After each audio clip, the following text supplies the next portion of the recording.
라는 제목으로 말씀을 나눠보도록 하겠습니다. 오늘 본문은 고난주간 화요일에 주어진 하나님의 말씀입니다. 소위 감람산 강화 혹은 소계시록이라고 불리는 본문인데요, 우리에게 종말과 재림에 대한 교훈을 주님께서 들려주십니다. 우리가 신명기 31장 42장을 보면 이제 출애굽의 사명을 완수한 모세가 약속의 땅을 목전에 들고 고별 설교를 합니다. 또한 여호수아서 말씀을 보면 가나안 1차 정복을 마친 여호수아가 백성들과 또한 지도자들을 향하여 오직 여호와 하나님만을 섬기라고 설교하는 것을 우리가 발견할 수 있습니다. 이제 예수님도 이와 같은 비슷한 관점에서 오늘 제자들에게 말씀을 남기십니다. 3년의 공생애를 이제 마무리하는 이 시점에 예수님께 이제 당차 닥칠 일에 대해서 미리 예비하시고 이에 대한 마지막 가르침을 주시는 것입니다.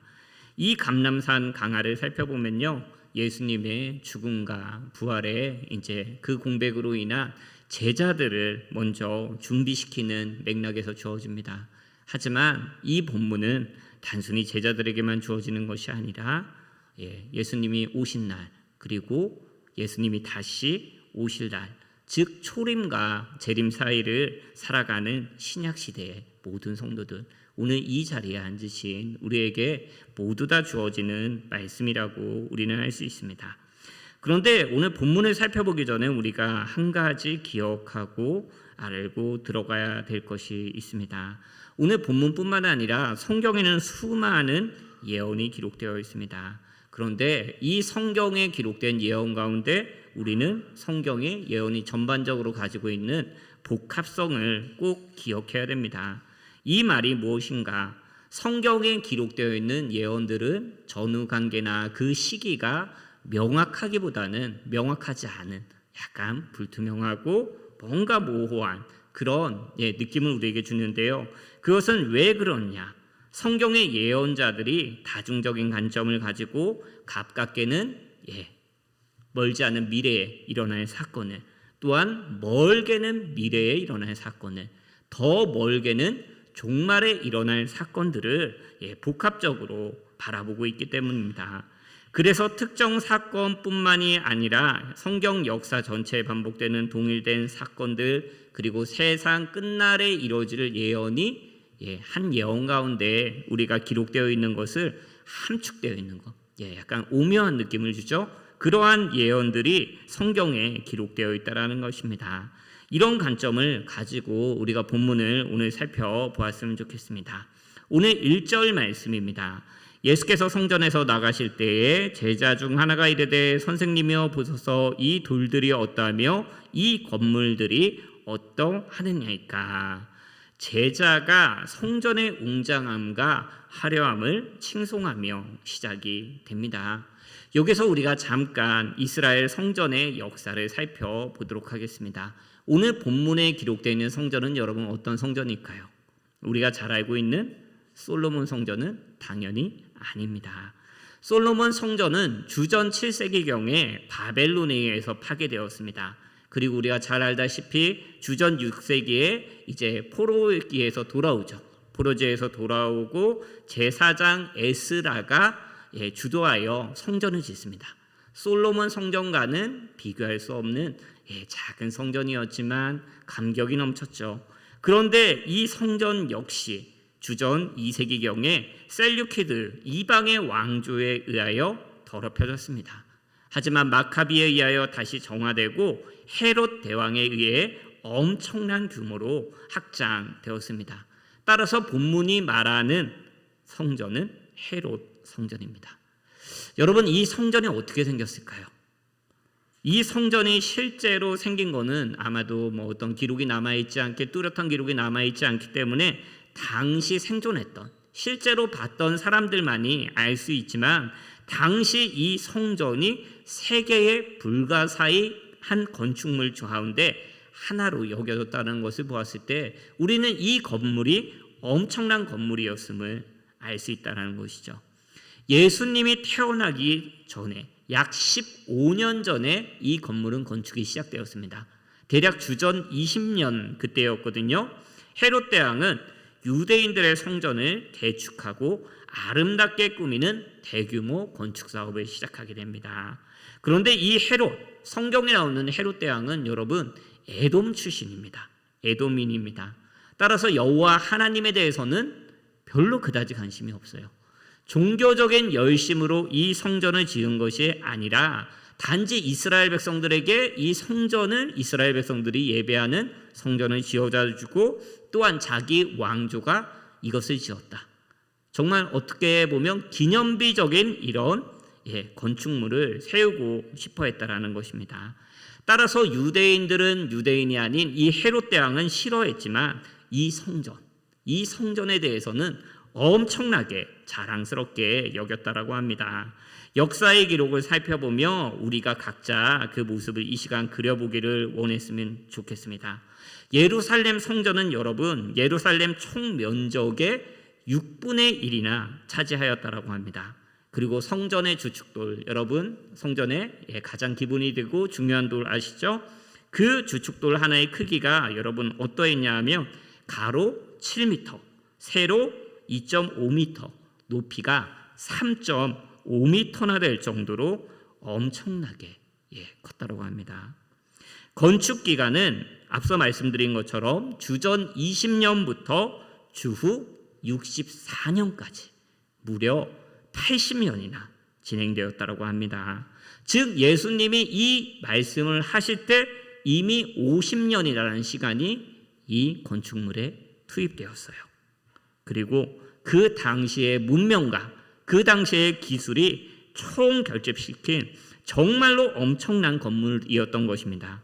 유대 역사가 요세푸스에 의하면 이렇게 기록되었습니다.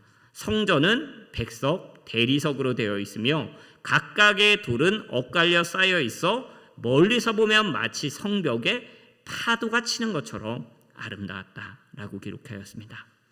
로마 역사가 타키투스는 예루살렘 성전은 황금으로 장식된 백색 대리석의 거대한 상가 같다라고 극찬하였다라고 합니다. 여러분 어떻습니까? 80년이라는 긴 공사기간 그리고 역사가들의 기록을 생각해 볼 때 이 성전이 얼마나 화려했는지 우리는 예상할 수 있습니다. 그런데 여러분 이토록 신전의 치장에 갖은 정성을 드리는 것이 어떤 문화일까요? 바로 이방 종교들의 특징이죠. 우리가 이방 신전을 보면 정말 화려하고 웅장하기 그지없습니다. 그 자체로도 보는 것만으로도 우리가 압도되는 느낌을 가져요. 왜 그렇죠? 이방 종교는 눈으로 볼 수 있는 것들을 그들의 신앙의 중심으로 삼기 때문입니다. 하지만 성전은 그 성격이 다릅니다. 여호와 하나님이 계시는 것이죠. 크기가 중요한 것이 아닙니다. 화려한 치장이 중요한 것이 아닙니다. 그러나 당시 예루살렘 성전은 우리가 12장에서 살펴본 것처럼 강도의 구렬과 같이 되었어요. 여호와 하나님이 그 가운데 계시지 않는 하나님에 대한 진정한 예배도 남아있지 않고 형식만 남아있는 이방 신전과 다름이 없었습니다. 하나님이 거하지 않는 하나님의 성전, 이곳은 과연 어떻게 될까요? 여러분 2절 말씀을 보도록 하겠습니다. 예수께서 이르시되 내가 이 큰 건물들을 보느냐 돌 하나도 돌 위에 남지 않고 다 무너뜨려지리라 하시니라. 다 무너뜨려지리라 하시니라. 이 불가사의한 건물은 곧 무너지게 될 것입니다. 여러분 수백 년 전에 예레미야 선지자는 이렇게 하나님의 말씀을 전했습니다. 예레미야서 9장 11절 말씀인데요. 띄워주시겠습니까?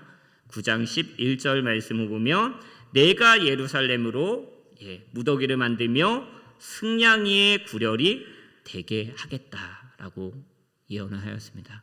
그리고 이 예언대로 솔로몬 성전은 결국 바벨론의 침략으로 무너졌죠.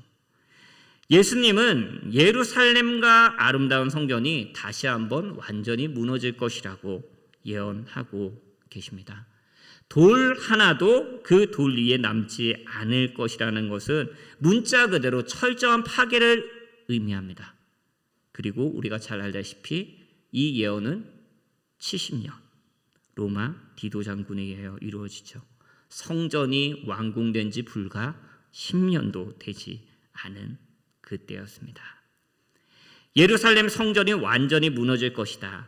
이 놀라운 예언, 우리는 이 예언이 선포된 시점을 살펴봐야 됩니다. 1절 말씀을 다시 볼까요? 1절 말씀을 보면 예수님께서 이 말씀을 하신 것이 무엇이냐? 예수님께서 성전에서 나가실 때라고 기록되어 있습니다. 예수님은 지금까지 줄곧 머물러 계셨던 성전을 나가세요.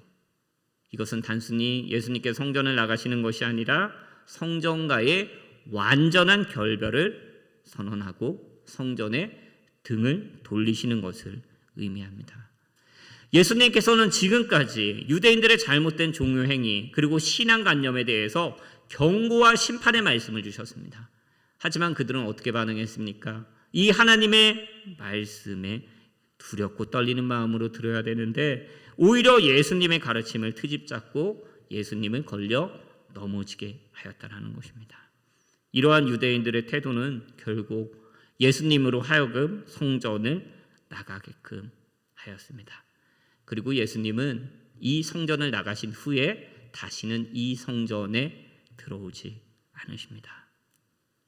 주님께서 성전을 떠나심은 여러분 무엇을 의미할까요? 하나님께서 성전을 떠나심을 의미합니다. 그렇다면 이 성전은 필연적으로 멸망할 수밖에 없는 것이죠. 우리는 3절 말씀에서 이 성전을 마주 대하여라는 표현에서도 알 수 있습니다. 마가가 왜 이 표현을 썼느냐?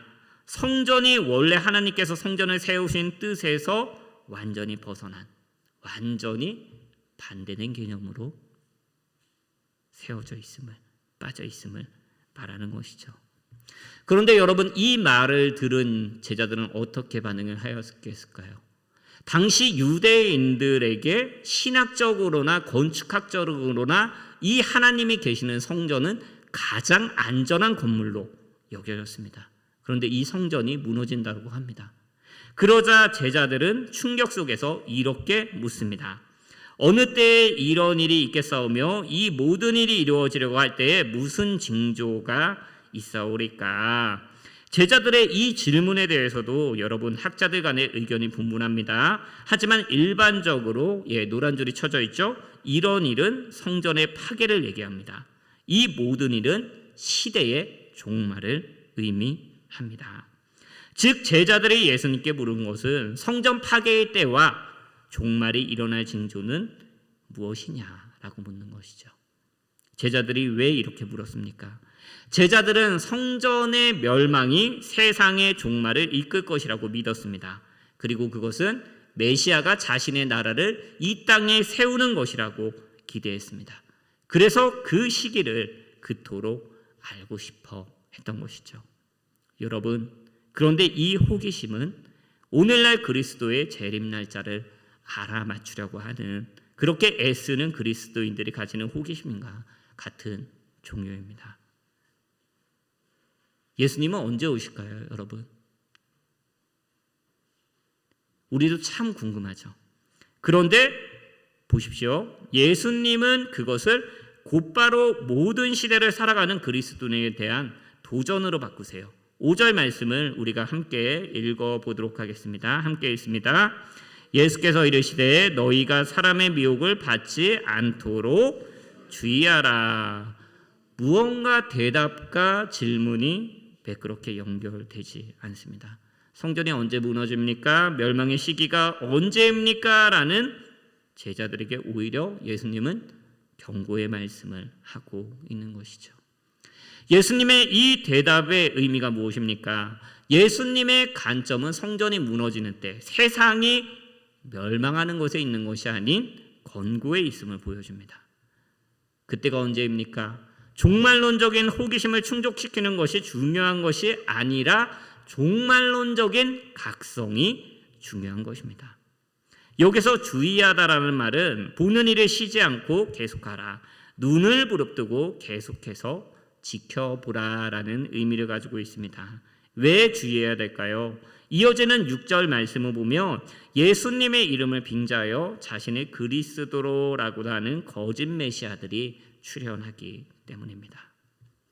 제자들은 세상이 멸망할 때 어떤 징조가 있겠습니까? 라고 궁금해했지만 예수님은 그 징조, 그 표시만을 구하면 그들이 쉽게 이 적 그리스도들에게 속을 것을 아셨습니다.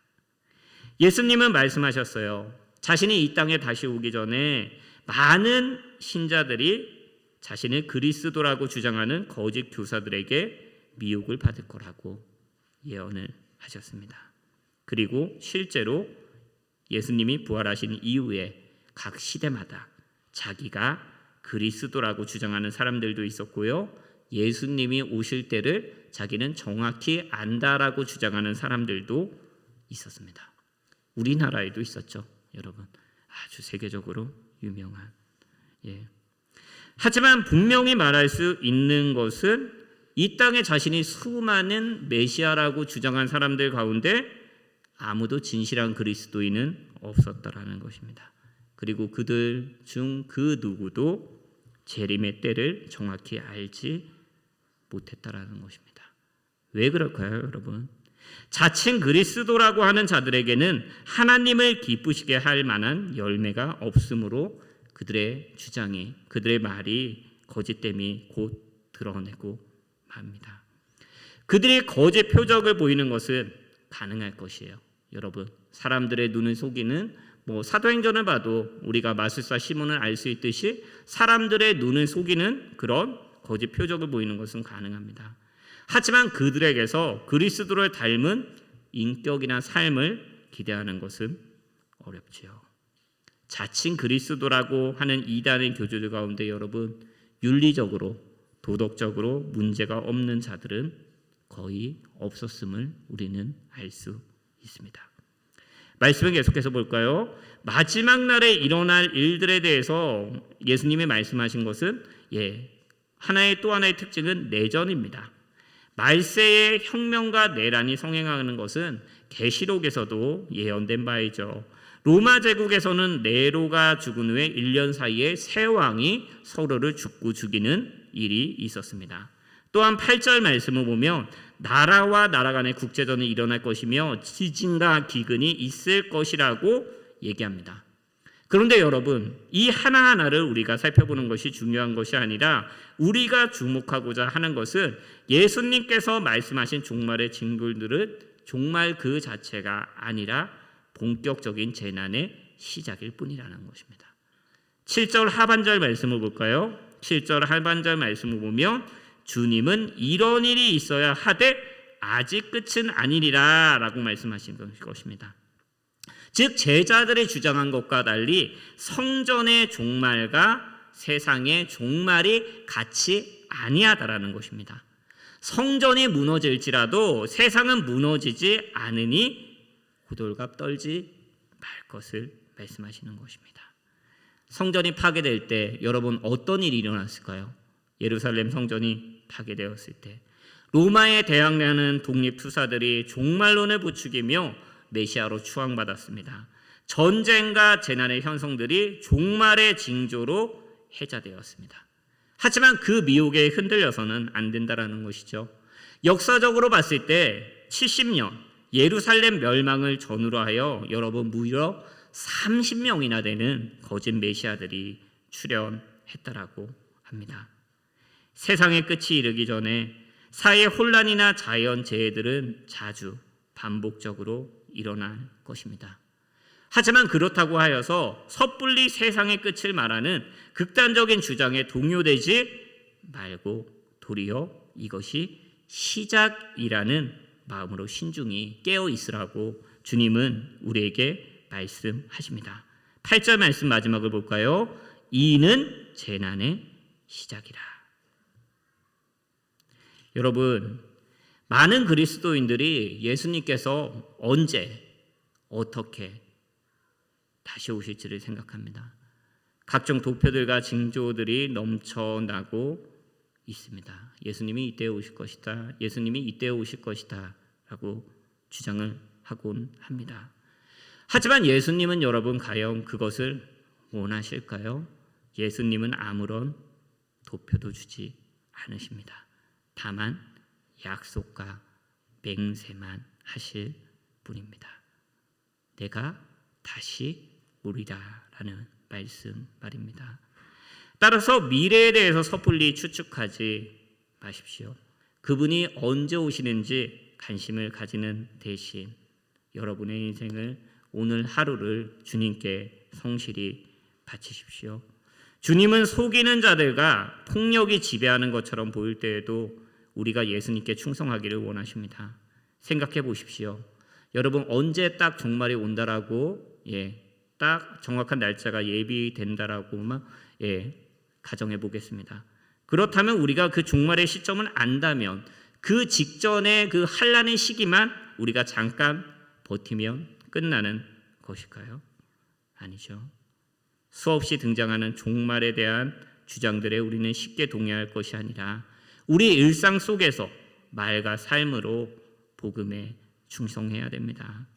오늘 예수님께서 이렇게 종말에 대한 일을 말씀하신 것은 제자들이 현재를 그리고 미래를 어떻게 살아야 하는지를 가르치시려는 것입니다. 예루살렘의 멸망은 세상의 종말을 미리 보여줍니다. 그리고 예수님은 이 두 사건을 구별할 것과 그 중간 사이에 있을 공경과 위험들에 대처하여 제자들과 교회들을 대비시키는데 집중하시는 것을 우리가 발견할 수 있습니다. 예루살렘의 멸망은 이미 이루어졌죠. 예수님이 오심은 아직 이루어지지 않았습니다. 이 가운데 중간 시기가 얼마나 긴지는 아무도 알 수 없어요. 하지만 우리가 앞서 살펴본 것과 같이 이 시기는 공군과 위험의 시기입니다. 그리고 무엇보다 박해의 시기라고 오늘 본문은 우리에게 얘기하고 있습니다. 주님께서 재림하실 때까지 복음을 전하는 주님의 제자들은 종교 지도자들과 세속 지도자들의 손에 핍박을 받을 것입니다. 더 나아가 친척과 가족으로부터도 배척을 받을 것입니다. 12절 말씀입니다. 형제가 형제를 아버지가 자식을 죽는 데까지 내주며 자식들이 부모를 대적하여 죽게 하리라. 이 12절 말씀은 우리 주님께서는 이미 경험하셨고요. 또 경험하실 것입니다. 그리고 예수님을 따르는 제자들도 동일한 길을 걷게 됩니다. 초대교회부터 지금까지 대부분의 제자들이 자신들의 땅이나 이방의 선교지에서 그들이 전하는 복음으로 말미암아 핍박을 받았습니다. 하지만 주님의 제자들은 그런 고난과 핍박을 끝까지 견디며 복음을 전했어요. 왜 그랬습니까? 복음이 땅끝까지 모든 민족에게 전파되어야 하기 때문입니다. 10절에 나타나 있는 것 같이 주님의 복음이 먼저 만국에 전파되어야 하나님의 나라가 도래할 것입니다. 이 말씀은 세상의 종말에 온갖 혼란과 어려운 징조들이 나타나지만 역사가 어떻게 흐르느냐, 복음이 만국, 그 모든 민족에게 전파되는 방향으로 전개될 것을 명확하게 말하는 것입니다. 그리고 제자들은 이 시간, 제자들에게 앞으로 주어진 시간은 이 복음을 증거하는 시간입니다. 오늘 주님께서 말씀하신 것처럼 그들은 유대인 앞에서, 로마의 행정관들과 임금들 앞에서, 그리고 세상의 모든 민족들 앞에서 증언해야 됩니다. 그리고 그 가운데 우리 주님께서 이 땅 가운데 복음을 전하면서 미움을 받으신 것처럼 그들 역시 미움을 받을 것입니다. 그러나 13절 말씀, 마지막 말씀 제가 읽겠습니다. 너희가 내 이름으로 말미암아 모든 사람에게 미움을 받을 것이나 끝까지 견디는 자는 구원을 얻으리라. 끝까지 충성되게 견디는 자는 영생을 얻게 됩니다. 끝까지 견디는 자, 인내죠. 어떤 사람들이 생각하는 것처럼 인내는 구원을 이루는 조건은 아닙니다. 오히려 한 사람이 구원받았음을 증거하는 분명한 표지 중에 하나입니다. 구원받은 자에게 하나님께서 주시는 능력입니다. 어려운 가운데 핍박 가운데서도 무너지지 아니하죠. 세계 역사를 보면 극심한 박해 속에서 많은 유대인 개종자가 이교도 생활로 돌아갔습니다. 거짓 선지자들과 미혹과 환난과 핍박으로 많은 사람들이 신앙을 포기할지도 모릅니다. 하지만 우리는 끝까지 믿음으로 인내해야 됩니다. 끝까지 믿고 끝까지 잘 견딥시다. 말씀을 정리합니다. 예수님 당시에 사람들이 예루살렘의 성전의 파괴를 생각하지 못한 것처럼 오늘날에도 수많은 사람들이 이 세상의 심판이나 주님의 재림을 믿지 않고 살아갑니다. 하지만 예루살렘 성전이 주님의 예언대로 분명히 파괴된 것처럼 예수님의 재림과 이 세상의 심판도 반드시 이루어집니다. 여러분은 이를 믿으십니까? 그때를 소망하며 살아가고 계십니까? 생각해 보십시오. 제자들이 복음을 전하는 일에 목숨을 걸고 죽음을 두려워하지 않았던 이유는 천국 복음이 모든 민족에게 전해질 때 다시 오실 예수님, 그 예수님의 오심을 믿었기 때문입니다. 세상은 오늘 주님께서 말씀하신 것처럼 점점 혼란스럽고 악해져 갑니다.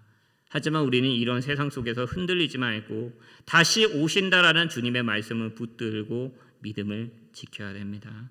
그리고 그것은 어떤 화려한 것이나 어떤 특별한 것이 아닐지 모릅니다. 오늘 하루 주님의 명령을 따라 묵묵히 천국 복음을 증언하는 삶을 살아야 하는 것이죠. 복음 전파를 방해하는 세력이 아무리 많고 거세다 할지라도 주님을 의지하며 두려워하지 말고 주님의 복음을 전합시다.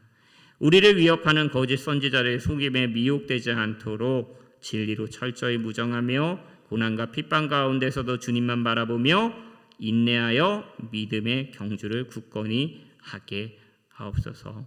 모든 민족에게 복음이 전파되는 그 날을 소망하며 복음대로 말씀대로 살아가며 또한 주위에 내가 먼저 복음을 전하는 저와 여러분이 되기를 기도합니다.